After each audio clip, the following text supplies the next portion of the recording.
কুমিল্লার মনোহরগঞ্জ উপজেলার প্রিন্ট ও ইলেকট্রনিক মিডিয়ায় কর্মরত সাংবাদিকদের সাথে মতবিনিময় সভা করেছে মনোহরগঞ্জ উন্নয়ন ফোরাম। ২৬ ডিসেম্বর শুক্রবার মনোহরগঞ্জ উন্নয়ন ফোরামের কার্যালয়ে অনুষ্ঠিত এই সভায় প্রধান অতিথি ছিলেন মনোহরগঞ্জ উন্নয়ন ফোরামের সভাপতি মোহাম্মদ জসিমউদ্দিন সিআইপি। সভায় জানানো হয়, ২৭ ডিসেম্বর উপজেলার ১৭৫ জন কর্মহীন নারীদের মাঝে সেলাই মেশিন ও কর্মহীন পুরুষদের মাঝে অটোরিকশা বিতরণ করা হবে। অনুষ্ঠানে অন্তর্বর্তীকালীন সরকারের একজন উপদেষ্টা সহ বিশিষ্টজনেরা উপস্থিত থাকবেন। প্রধান অতিথির বক্তব্যে মনোহরগঞ্জ উন্নয়ন ফোরামের সভাপতি মোহাম্মদ জসিমউদ্দিন সিআইপি বলেন, প্রতিষ্ঠার পর থেকেই মনোহরগঞ্জ উন্নয়ন ফোরাম অসহায় ও নিপীড়িত মানুষের কল্যাণে কাজ করে যাচ্ছে। ২০২৪ সালের ভয়াবহ বন্যায় ক্ষতিগ্রস্ত মনোহরগঞ্জবাসীর পাশ থেকে সকল ক্ষেত্রে সহযোগিতা করেছে।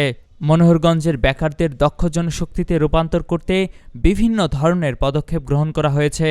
মনোহরগঞ্জ উন্নয়ন ফোরামের সহসভাপতি মোস্তাফিজুর রহমান শামীমের সঞ্চালনায় সভায় শুভেচ্ছা বক্তব্য রাখেন মনোহরগঞ্জ উন্নয়ন ফোরামের সেক্রেটারি মাইনুদ্দিন সোহাগ। উপস্থিত ছিলেন মনোহরগঞ্জ উন্নয়ন ফোরামের প্রেসিডিয়াম সদস্য জাহাঙ্গীর আলম মিয়াজি, নির্বাহী সদস্য ফিরোজ আলম, তৌহিদুল ইসলাম, সাইফুল ইসলাম, অ্যাডভোকেট আশিক এলাহি। সাংবাদিকদের পক্ষ থেকে কথা বলেন বিজয় টিভি কুমিল্লা জেলা প্রতিনিধি ও দৈনিক মানবজমিনের প্রতিনিধি মোহাম্মদ হুমায়ুন কবির মানিক, দৈনিক সংগ্রামের প্রতিনিধি আবু ইউসুফ, আমাদের সময়ের উপজেলা প্রতিনিধি আব্দুর রহিম, আমার দেশ পত্রিকার উপজেলা প্রতিনিধি আব্দুল গুফরান, দৈনিক ইনকিলাবের উপজেলা প্রতিনিধি আবুল কালাম আজাদ, সাংবাদিক আবুল খায়ের, সাইফুল ইসলাম শিমুল।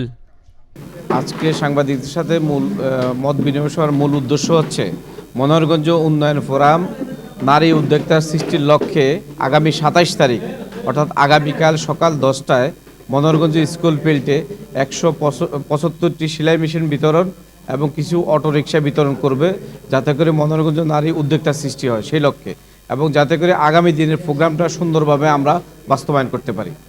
এক কথা যদি উন্নয়ন ফোরাম বিষয়ে বলতে হয়, মনোহরগঞ্জ উন্নয়ন ফোরাম হচ্ছে মনোহরগঞ্জের প্রান্তিক জনগোষ্ঠীর জন্য উন্নয়নের কাজ করে থাকে।